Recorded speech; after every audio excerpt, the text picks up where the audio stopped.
Over a month ago, this island was nothing more than a pile of rocks. But over time, I transformed it into a self-sustaining ecosystem, with the help of a group of creatures that were carefully selected. However, the creatures that added to the land changed everything. On day 1, I searched for a new fish tank on Facebook Marketplace. It wasn't long before I found this 𝐦𝐤𝐤𝐞 fish tank and stand. The only problem is, it's 200 miles away. Anyway, after a few messages, the seller offered to deliver the same day. I even managed to get the price to $180 delivered. As soon as it arrived, I pushed it straight into the corner of the living room. All I needed now was some supplies to make a foundation for the ecosystem. I would need some plants too, so I went to the store to pick up a few pots, and I came home with 20. The plants inside these pots are grown in sterile environments, but to make an ecosystem, we need some materials that can be found in nature. This build is going to be both land and water. water. With that in mind, I'm going to be preparing the land area first. I started by pouring in a big bag of drainage balls. This is going to create height towards the back, so when the substrate is on top, the substrate will be above the water level. I didn't plan out any structures for the rocks. I just placed in the first 2 and got into a flow state.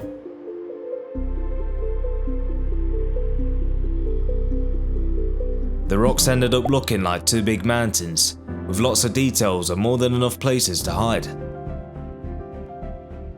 I used fish safe super glue to hold the rocks in position, and put little chunks of kitchen roll between the gaps. The glue soaks into the kitchen roll and creates a strong bond between the rocks. And once it's dried, it's not toxic to the fish. When the structure was secure, I raised the drainage balls to be higher than the rocks.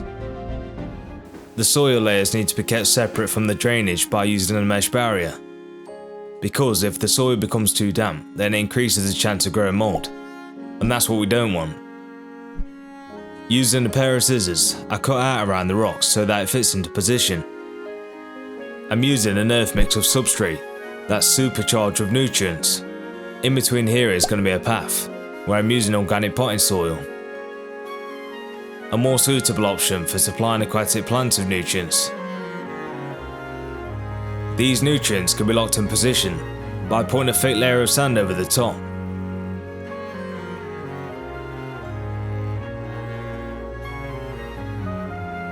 The foundation is now complete, and the water level is going to be here below the forest soil.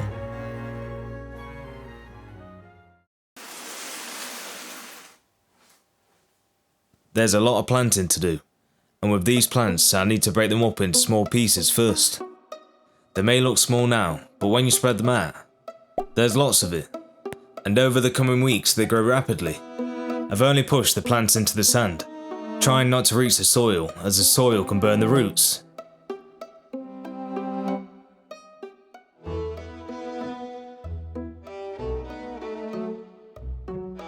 Live plants have a unique talent. They can outcompete algae for essential nutrients, so I made sure the plants are going to win, and I spent more than $150. Although you can never be algae free, the more plants you have will give you the best possible start. Floating plants remove waste in the water, which act as natural filters that multiply. By day 7 there was a layer of dirt on the glass. I just cleaned this manually using a sponge. The plants have been experiencing new water conditions after living in pots. This caused some of the old leaves to melt away while they adapt to the new environment, but this can be maintained by adding the right creatures to feed on it. I'm adding a group of orange shrimp. This will be the first group of the cleanup crew. A team of 6 is a good start, and over time the populations will expand. That's if they decide to leave the jug.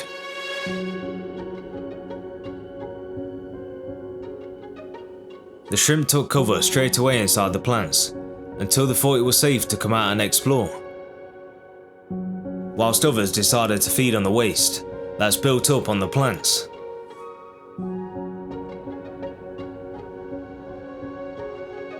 This shrimp here has also found some spots of brown algae that's built upon the surface of the rocks. These snails caught my eye in a store, and apparently they're like vacuum cleaners in the aquarium. These snails are perfect for cleaning up waste, like dirt that's on the glass that we can't see by eye. We can see here with a close-up camera lens. So I now have 2 teams of cleanup crews. For the land area, I'm using these tiny bugs called springtails. Very similar to the shrimp, but they break down decaying plants on the land.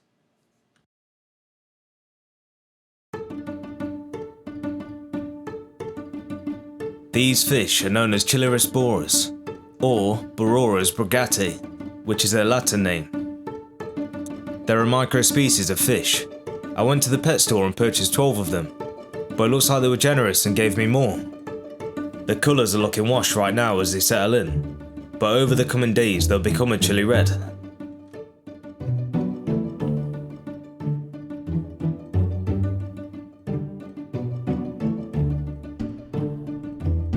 Meanwhile on the land area, these plants are adapting to growing immersed on the land. Experimenting with how often you water them will give you the best results.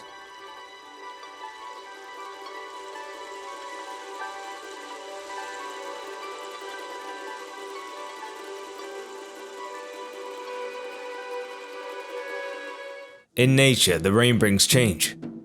A combination of decaying plants and the right conditions, mushrooms are starting to form. Even beneath the thick layers of the substrate. The mushrooms in here are short-lived, and they grow over a few days.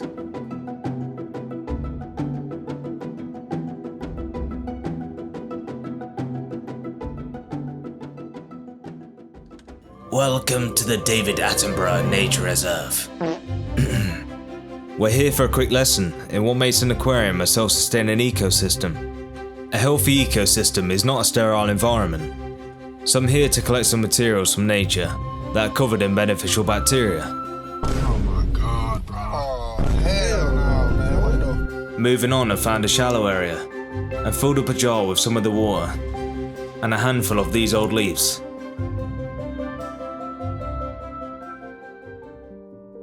I did nothing but let the bacteria multiply at home. These tiny bugs you can see feed on excess waste. To use it inside the aquarium, I take a sample from the jar and then dilute it into tank water. A cycle begins when they go into the aquarium, by supplying them with leaves like in nature, as if it's fallen from a tree. This is food to them and they recycle everything. For microfish like these, it's like paradise. An unlimited supply of food. The ecosystem is maturing, and it's time to add creatures to the land. This is a vampire crab, a vibrant crab that will spend most of its time on the land, but not always. They're a semi-terrestrial species, which means they survive by using both the land and the water.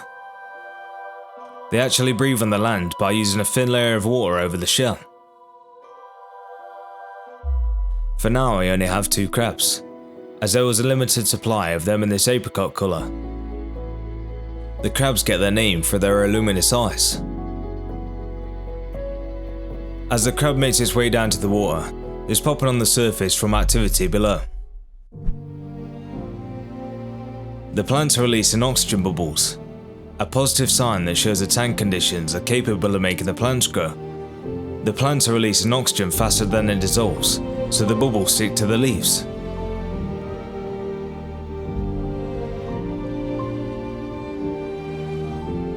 As time passes, all of the creatures are becoming comfortable and coming out into the open. They're all becoming familiar with each other, including the crabs. The crabs hide in small crevices in the rocks. Meet Kenny. He only likes to come out when nobody's around, and as soon as you approach the tank, he disappears. I'm trying to lure him out into the open by feeding him a cricket.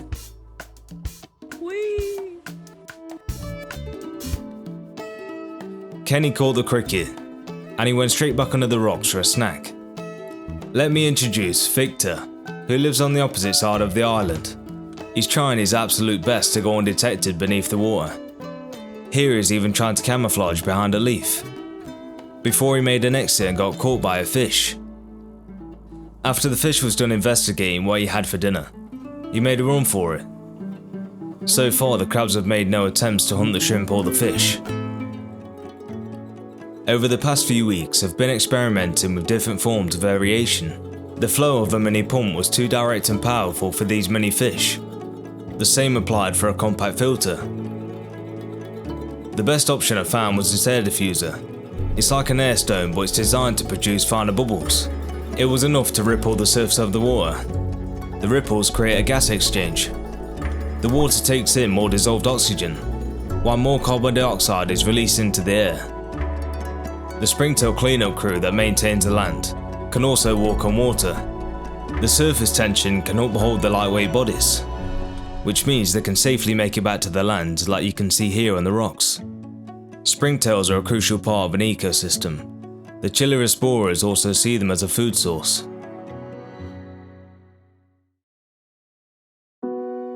I've got my hands on 2 more vampire crabs. They do best when they're in groups of their own species. They're both from the same place, and this one seems to be quite big, whilst the other was quite small, and they both varied massively in colour. The bigger of the two's eyes were glowing. I called him Blaze. The other one I called Betsy. I left them to crawl out into the tank naturally. I've angled Blaze up against the rock. Betsy tried to go first, but moments later, Blaze was blazing down the rock. On the other side of the rock is one of their siblings.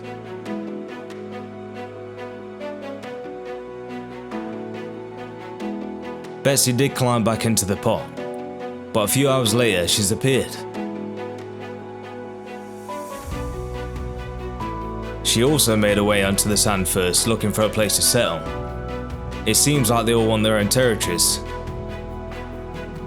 even if it is just boring into the soil. It's amazing just where they can hide. The crickets that are running around the ecosystem have exposed all the hiding spots.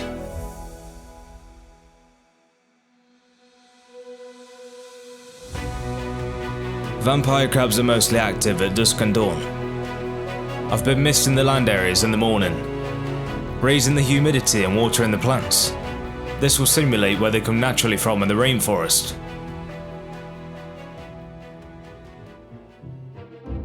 Victor is by far the most active, and here he is exploring the full depths of the water. He likes to keep a close eye on all of his surroundings.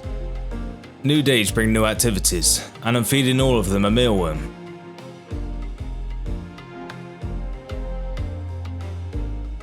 Betsy is the baby of them all. She's created her own little trench. It's the perfect hideout. She just sits and waits for prey to pass by.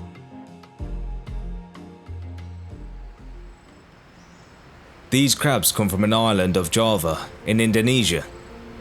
They live near rivers and forests amongst the rocks and dense vegetation. Everything in the wild is recycled like these old leaves. The leaves also release tannins into the water, protecting the animals against bacteria and fungus. The rainfall supports new life in growing the plants.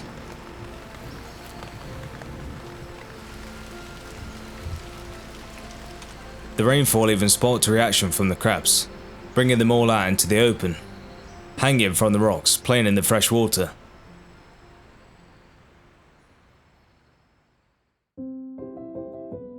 It's day 40, and the plants are facing a brown algae called diatoms, commonly seen in new settles while it balances itself. The floating plants have expanded, and the true colours of the fish are showing under dim light, a blood red colour like these plants.